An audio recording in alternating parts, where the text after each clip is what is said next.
This is now turned into the Cooper Webb and Eli Tomac show. Hey everybody, Walty Wanderers, buckle up, strap in. I got a hard-hitting, pull no punches, no sugarcoating, no rainbows, no sunshine. I'm just going to give it to you and give it to you straight. We got a good one to unpackage today. Buckle up, strap in, hold on to your hats and glasses as we blow the lid off the moto industry. Why, you ask? Because no one else will do it. No one else will do it. They're afraid. Why? Because they have financial gain. They're in the industry's pocket. Today's race report, injury report is sponsored by Joe Neal. Not here, my friends, not here. We're just going to continue to do barn busting, left field, black swan, pot stirring reports. And give it to you guys and give it to you straight. That's what we want. We need something new. Something new, something fun, something exciting, something that's usually the truth is somewhere in the middle, right? I mean, that's just realities. That's the world that we're now living in. You live in a clickbait world. You need somebody to cut through the chatter and give it to you and give it to you straight. So today we're going to talk about what's now transpired here in the 2023 Supercross season, the first inaugural, if I pronounce that right, season of the Super World Moto Duper Cross Series. We'll see how this thing shakes out. See how it shakes out in the end. The riders are probably being paid to not talk bad about it. So funny, even the riders themselves are afraid to talk bad about anything. The industry now owns everything. It's all one big marketing scheme and machine. But the realities are this, friends. It's now a little past midway of the 2023 Supercross season. We've seen a lot of fun stuff. Racing's been pretty entertaining on many levels, but it's now narrowed itself down to Cooper Webb and Eli Tomac, both veterans of the sport. Chase Sexton and relatively new riders still. He's not a rookie, he's not a veteran, he's still somewhere in the middle. Couldn't keep the pace just for whatever reason. He's not there quite yet, which is fine because Eli Tomac, who we're going to talk about here shortly, had some of the same issues that Chase Sexton's having now. I think Eli, wasn't he the most winningest rider without a championship for a while? For some reason, the dude, it was like Anderson last year. Anderson pretty much dominated the end of the season, but the points gap was so big that Eli was just in maintenance mode. But Eli before he started winning these championships, he was having similar issues. He was having similar issues as Chase is now. So hopefully at some point Chase will be able to make the transition. And I've talked about this before. Personally, I think he's being ushered out by Honda. Honda's throwing him out like an old shoe. So, like, why deliver them a championship? Why, other than the fact that Chase cashes in a little harder? But I don't think it's life-changing money if he wins the championship this year. It's just going to be something as a racer you want to do and check that box off and start going for records or whatever, or basically capitalize on your next contract with the next manufacturer that you're talking to right now, a higher dollar amount because you're the defending champ. I mean, other than that, why give Honda a championship when it's all about, they've put every single egg in the Jet Lawrence basket, and Hunter Lawrence is just going along for the ride? I mean, if that's what I think that's what's going on. Is that what's going on? Drop it in the comments below what you think, if that's in fact the case or not. Like, either way, let's jump in there. Bench race, a lot of cool dudes. Thanks to everybody. We do see you guys on Insta a lot and in the comments. Do our best to get in there and just have some fun. Just have some fun with this thing, dude. I mean, like, what else is there to do?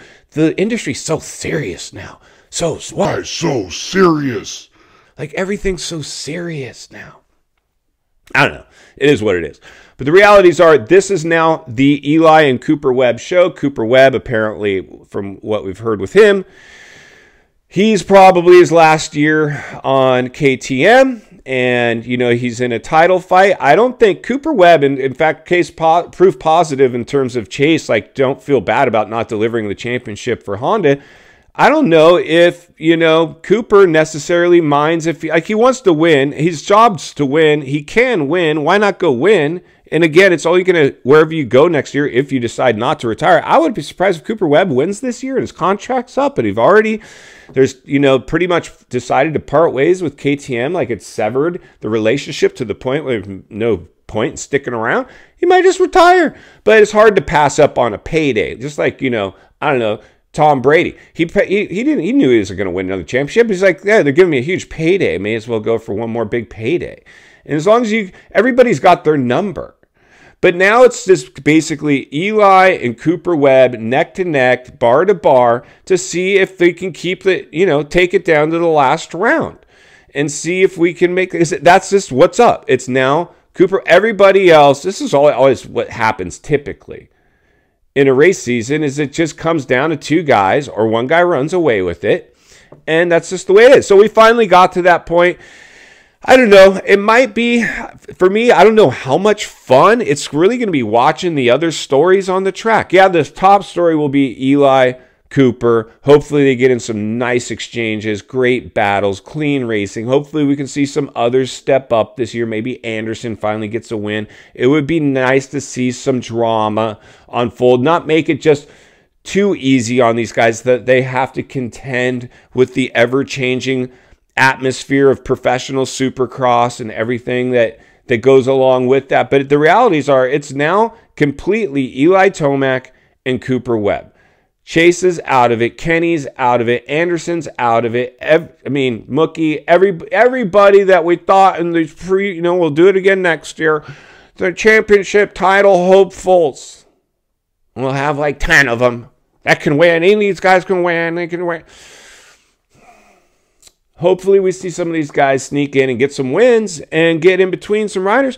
And that's all we can do at this point. But the realities are, this is what's happening now. In final thoughts, I come to you as an industry guy. Somebody wants to see not only win on the track, off the track. It's the Eli and Cooper Webb show.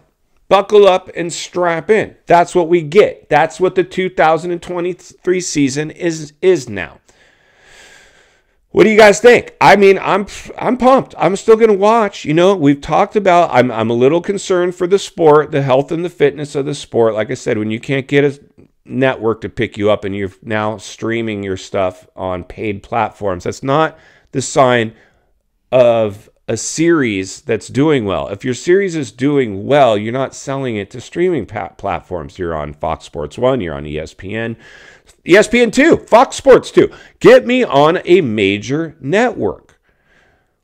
And we're heading into a recession. So, it's not looking rainbows and sunshine. We got a lot. I try to cover racing and not really the financial health of the sport, but it's got issues. And that's why we see some other European World Supercross, platforms coming in like, hey, they're flailing over there in America. We might have to pick up the pieces. Maybe, maybe not. I don't know. We'll continue to see how this thing plays out. It's getting pretty sketch out there, though.